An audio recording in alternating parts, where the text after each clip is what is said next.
When David was a little past the top of the mountain, there was Ziba, the servant of Mephibosheth, who met him with a couple of saddled donkeys, and on them 200 loaves of bread, 100 clusters of raisins, 100 summer fruits, and a skin of wine. And the king said to Ziba, "What do you mean to do with these?"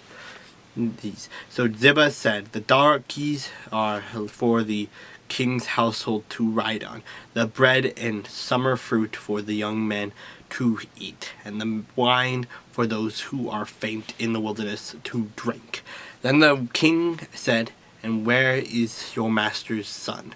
And Ziba said to the king, "Indeed, he is staying in Jerusalem, for he said, 'Today the house of Israel will restore the kingdom of my father to me.'" So the king said to Ziba, "Here are all that belongs to Mephibosheth is yours." And Ziba said, "I humbly bow before you, and that I may find favor in your sight, my lord, O king."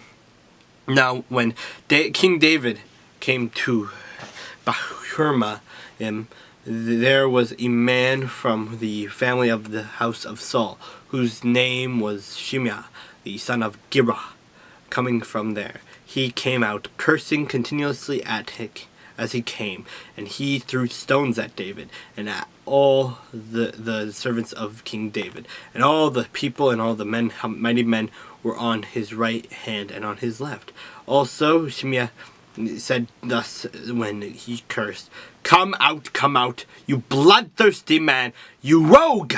The Lord has brought upon you all the blood of the house of Saul, in whose place you have reigned, and the Lord has delivered the kingdom into the hand of Absalom, your son. So now you are caught in your own evil, because you are a bloodthirsty man."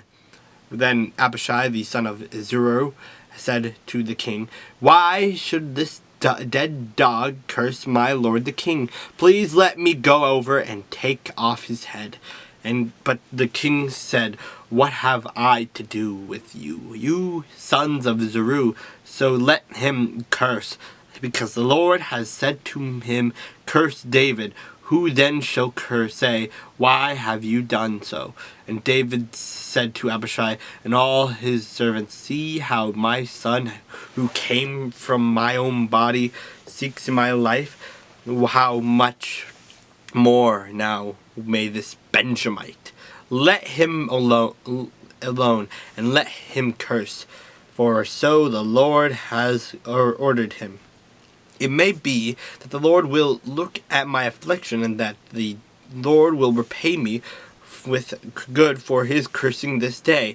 And as David and his men went along the road, Shimei went along the hillside opposite him, and cursed as he went, threw stones at him, and kicked up dust. Now the king and all the people who were with him became weary, so they refreshed themselves there. Meanwhile Absalom and all the people and the men of Israel came to Jerusalem, and Ahithophel was with him. And so was when Hushai the Archite, David's friend, came to Absalom, that Hushai said to Absalom, "Long live the king, long live the king."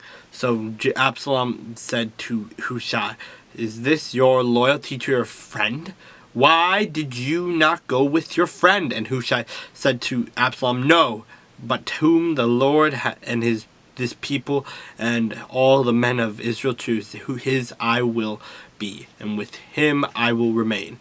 Furthermore, whom should I serve? And should I not serve the presence of his son? As I have served in your father's presence, so will I be in your presence." Then Absalom said to Ahithophel, "Give advice as to what we should do."